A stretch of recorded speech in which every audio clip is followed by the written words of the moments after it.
Cruella de Vil, Cruella de Vil. If I do not scare you, no evil thing will. I don't know the words, but it does not matter. Cruella, Cruella de Vil. Now let's go get those puppies. I need more fur, darlings.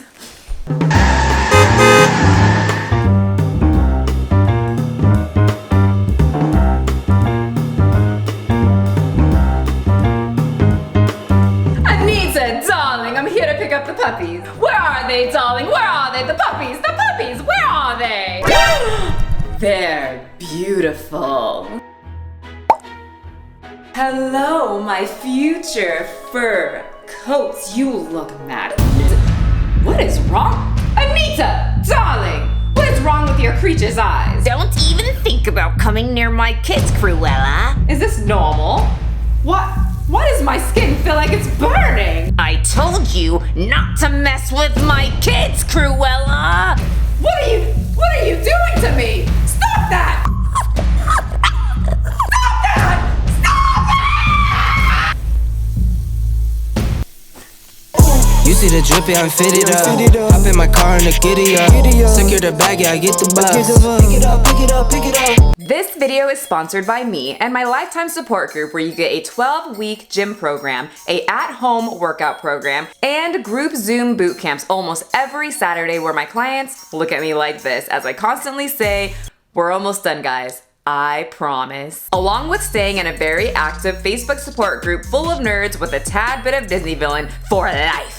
Link is below. Please follow directions to make sure you get added to the group. Sometimes you guys send emails to my YouTube email, so make sure to follow the directions so you contact the correct email. Hello YouTube, welcome back to the channel, and if you are new here, welcome. My name is McDaniel. I'm a personal trainer. A proud mother of a pug. A past theater nerd gone grown-up cosplayer, and this is my channel. My thoughts will probably offend you, where I share my thoughts that will probably offend at least one person. So, darling, if there's anything offending you today, right now, let us know in the comment section. The world is your platform right now to share everything that is offending you. What are you waiting for? Take advantage of it, honey. Anyway, my cute little darling offensive minions, a situation has gone down, and obese to beast, John, is once again involved. This stupid, arrogant, evil man has the audacity to say that body positivity is for everyone. Shame! Cancel! How dare these words leave this man's mouth? Okay, I'm being extremely dramatic, but what do you expect from a YouTube theater nerd? So recently, well, maybe a couple weeks ago, I'm just fashionably late. Goes with my character, so it fits. An Instagrammer slash YouTuber made a few posts highlighting women that showed their bodies that are not your typical IG model, quote unquote, perfect bodies. Pretty much, the girls would show Instagram versus reality type pictures, and she had a lot to say. I'm sorry, but I have to say it. It really bugs me that thin people are taking up a lot of space in the body positivity slash self-love corner of the internet. I know I'm going to get backlash for this, but it's honestly a major thing for plus size creators. A lot of people in smaller bodies are creating content about loving the parts of your body that are deemed bad by society. Is there anything wrong with that? Not at all. Self-love for everyone. A lot of these people make big money and have great success creating this content. Also great, yay for them. The problem for me is that I've noticed for myself, as well as many other plus size creators in the same corner of the internet, is that we don't get half the recognition that slender people do. So just notice that she said we in that sentence. We do not get half the recognition as these women that are in smaller bodies. Darlings, please keep that in your head. I find that most slender content creators who promote body acceptance have to distort their body in order to show off their imperfection. Everyone is allowed to be self-conscious or have problems loving parts of their body. Everyone. But unlike these influencers, I can't just put away my problem areas and continue in this world. I don't have the luxury of standing up straight or pulling up my pants and then suddenly perfectly fit society's quote-unquote ideal beauty standard. Unlike them, I don't have thin privilege. I can't take out my fatness when it's convenient or advantageous for me, and live the rest of my day without scrutiny or being shamed. And yet, these accounts have hundreds of thousands of followers, even millions. People love these accounts. It allows them to feel good about themselves without having to confront their internalized fat phobia. I could post the same damn photo and not get any engagement from it. Why is that? Because people inherently believe that my body is bad, whether consciously or not. Or, a little pause break here, this image is just more aesthetically pleasing to people's eyes, and the before and after picture is pretty interesting to look at. I'm someone who's a very bottom heavy woman, and when I was a very young girl, I was very bottom heavy, and I was very insecure about all the cellulite on my butt. So I probably would have seen that as a young girl and be like, oh, she has like a lot of cellulite too. I don't know, I think it's kind of nice that people are showing that. Also, Karina, you really thick. You gonna get yourself in trouble. I'm just kidding. Okay, let's be serious. Serious. It's so damn hard. I would love to be able to support myself by doing what I love and help people through social media. The problem is that my body isn't palatable. You can't really force people to think that your body is palatable though. And there are quite a bit of obese, circular women on the internet that have a huge audience. You can't just guilt trip people into following you or thinking that you are attractive or palatable. Hate me and tell me I'm pretty! People think this is disgusting. I think I'm gonna be sick. I'm personally not going to force anyone to think that a bicep is palatable. They can think what they want. I'm going to continue doing my pull-ups and bicep curls. Just like people in this fat acceptance community or body positivity community can continue to be circular and working on their engagement and follower count. But instead, it's these slender influencers that are making big bucks from brand deals, creating their own fashion lines, receiving massive opportunities, instead of those living in more marginalized bodies who are portraying the same message. Want to use your slender body to promote self-love? Terrific, but also feature marginalized bodies on your account as well. So she's pretty much telling people that they need to feature people that look like her on their very popular Instagram so that these people can be popular. It also sounds like she's just complaining that other people have more followers than her. As of recent events happening in the news, I constantly get people in my inbox saying, do you want me to share your business because you are a Black-owned business? And that's very nice, but I don't want anyone sharing my stuff unless they truly want to. I don't want to guilt trip anyone sharing my stuff. If you want to share it, that's really nice of you. If you don't, then just don't. I personally don't want people just sharing my stuff because I'm Black. I want them to share it because they truly like my content. Be vocal. Tell your fave influencer that it's time to pass the damn mic. Making a purchase through an influencer? Stop and check to see if the brand has inclusive sizing. Hint: extra large isn't inclusive. Diversify your feed. We don't have to only follow slender white women. So a lot of people went off on that post. But I was also surprised with how many people were agreeing.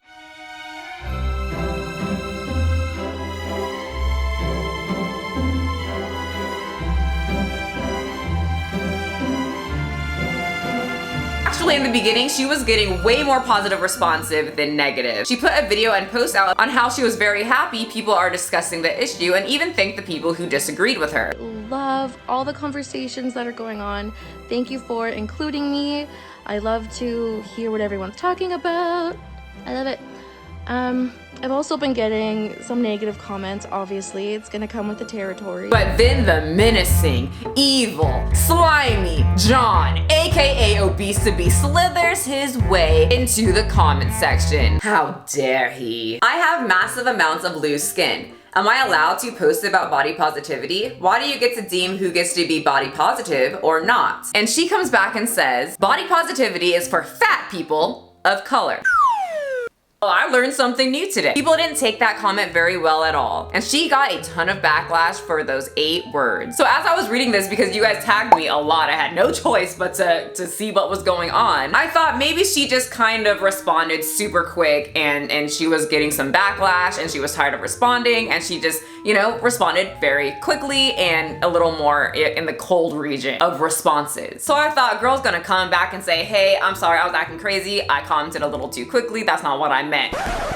Girl came back and said pretty much the same thing again. It's specifically for fat people of color. Rafaela, can you explain? Yes, of course. Body positivity is only for my brown sugar sisters. Oh yes, I'm it. Wait a minute. She said fat people of color. I guess I'm left out again. It's fine. It's all fine. It doesn't bring back memories of being the new girl every year in high school and nobody wanting to include me. It's okay. It doesn't hurt at all. Not at all. But shortly after Obese to Beast received that comment, he put it on his profile. And you guys know when influencers repost comments, their followers are not happy. And Obese to Beast let loose his beasts on Rafaela's profile. And all of a sudden, the amount of people disagreeing with her were outweighing the people that were agreeing. And she conjured up 3,549 comments of opinions at the time that I'm filming this. And in my opinion, she changed her tone a little bit with the video that I saw her post after. Typically not the kind of person to get like bent out of shape over negative comments, but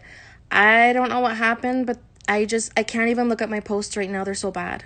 If you still don't believe that fat people are treated like shit, just go look. I'm dead serious. In this part, it seems she was trying to push the narrative that fat people, only fat people, get treated like poop. Just like how body positivity is only for people of color. But in reality, this is what happens on the internet. When a fat activist shares one of my videos, guess who's gonna be getting called a man and being asked how big her is? This girl. And wouldn't they like to know? Well, here's your answer. Bigger than your boyfriend's and able to sexually satisfy anything in my presence. You're welcome. So a lot of people were upset by the post, and if you look at Rafaela's normal content on her page, you can see that she's very pro fat. If you had to choose between health and appearance, which one would you pick? What if you couldn't have both? What if you have to choose between being healthy and being thin? She might not be doing this intentionally, but I feel like that's kind of manipulating her audience a little bit, because if you are healthy, you will be of a healthy weight. I have never met a 300-pound healthy individual. I have also met unhealthy thin people. So once again, it goes back to, if you are actually healthy, being active, eating a healthy amount of calories for your personal body, eating healthy food, eating your fiber, eating a good amount of protein, getting in your vitamins, drinking that water, taking care of your skin, because remember, that is an organ as well. It will show in your body. Don't talk to me about Adele unless you're serenading me with Rolling in the Deep. First of all, love that song. Second, remember when we were talking about how a lot of fat activists were very against people talking about Adele's weight loss, when in reality, most people who go through a weight loss journey would love for people to notice. So people were very upset. They found that that post was very hypocritical to a few of her other posts. So as you can see in this TikTok video, she is basically saying eating disorders don't just affect thin people. People of all body sizes can have eating disorders. Your experience is valid. But she was dancing to a different beat in the post that she made where Obese to Beast commented. So people found that very just odd. This just goes against the post you made that skinny people shouldn't be self-conscious and shouldn't have a huge say in the body positivity and eating disorder support group. And now I will give you my opinion as a black woman. So from what I've seen, Rafaela is basically complaining that these people have platforms, these people have a lot of followers, these people are making money, these people are not fat enough to be making these type of posts. These people can just put their fat away. According to her, she cannot do that. And I have to disagree. And slightly agree. I see what she's saying. These people can cover up, strap in, tuck in their problem areas, and no one would know if they didn't show it. Rafaela and the other obese individuals cannot. But from a personal trainer standpoint, you can actually put your fat away. It will just take a long time, a lot of dedication, and less time worrying about other people having more followers and engagement, and more time paying attention to what you put in your body. You do not have to stay fat, and before anyone brings up health issues, there is a very small percentage of that. We've pinned down this road before. You guys love to bring up PCOS or a thyroid issue. A lot of people have those problems. I have PCOS. There is a buttload of people that will comment when I make this comment saying that, yeah, I have a thyroid issue too, or I have this issue. It doesn't stop you from losing weight. It just makes it harder. Just because it's harder does not mean that it is impossible. It just means it's going to take a long time. So complaining that she can't just put her fat away, nope, that excuse goes in the trash. She also said that body positivity is for fat people of color. Well, darling, delete your profile. Because from what I read in her post, she is a white woman, which means she is taking up space for people of color with voices. 4 white women in this picture, and a thin white woman at that, Rafaela. I am the confused. And I have another opinion about that quote, body positivity is only for fat people of color. Girl, the burn victims and amputees are looking at you like, originally, from what I've seen, it was for people who lost limbs, burn victims, etc., etc. Now, that's not to say that body positivity hasn't shifted over the years. Obviously, it has. This whole movement is all about accepting, you know, your imperfection. But I have still nowhere have seen in a definition saying that body positivity is for fat women of color, and that's it. Because a buttload of you fat positive influencers need to get the out then. And I also think that those words are extremely toxic. That's a popular word nowadays. I like to say deadly, because it perpetuates the idea to women of color that we are supposed to be obese. I don't know how many times I hear in the Black community to not lose weight because that's not what we do. We are not white. And African American women, woo, do we have a lot to work on when it comes to obesity. African American women have the highest rates of obesity or being overweight compared to other groups in the United States. About 4 out of 5 African American women are overweight or obese. In 2018, African Americans were 20% less likely to engage in active physical activity as compared to non-Hispanic whites. So I personally hated that comment because I just think of all of my family, or at least 98% of them, who are morbidly obese. I've told you guys before, when I went back home to my family like reunion or like get-togethers, I see my aunts just hanging over the counter, scraping cake into their mouth. I know I'm dramatic, but that is real life. And they are big, and I know some of them watch my videos, and I really, really hope you guys start to get help. I hated that comment because it just perpetuates the idea that Black women or women of color are just supposed to be bigger or curvy, like I know some of you people are saying about this very beautiful woman. Yes, obesity suits her well. She carries more fat in her bottom half than she does in her waist. I was very similar, so I got a huge pass for being obese. But sorry to break it to you, she's obese. Yes, beautiful, and yet obese, and therefore unhealthy. I cannot stand that comment. I got a lot of comments when I was losing weight saying things like, "You're trying to lose weight? That's so white." Yes, it's so white to not want to have a heart attack and get diabetes. I know, so white of me. But you guys know my opinion and thoughts. Now I want to hear yours. Remember, you don't have to be a size 2. Having big biceps are great to have to scare away all the boys, but not needed to be healthy. But health is extremely important. I want all of my followers, subscribers, even the people that hate me, and of course, Rafella and obese to beast, everyone to be as healthy as possible and also be very comfortable in their own skin, accepting all of their flaws. I hope you guys enjoyed this video, and I am looking forward to reading all of your comments. And I will see you guys next time. And it's gonna go like back to you. Oh, Yoshi, okay. I'm fine. Are you melting me? Are you melting me, Yoshi? I'm sorry. I'm fine, Yoshi. You see the drippy, I'm fitted up. Hop in my car and the giddy up. Secure the bag, yeah, I get the bus. Pick it up, pick it up, pick it up. You see the drippy, I'm fitted up. Hop in my car and the giddy up. Secure the bag, yeah, I get the bus. Pick it up, pick it up, pick it up, pick it up. Ooh, I've been on the flex since flex on. Neighborhood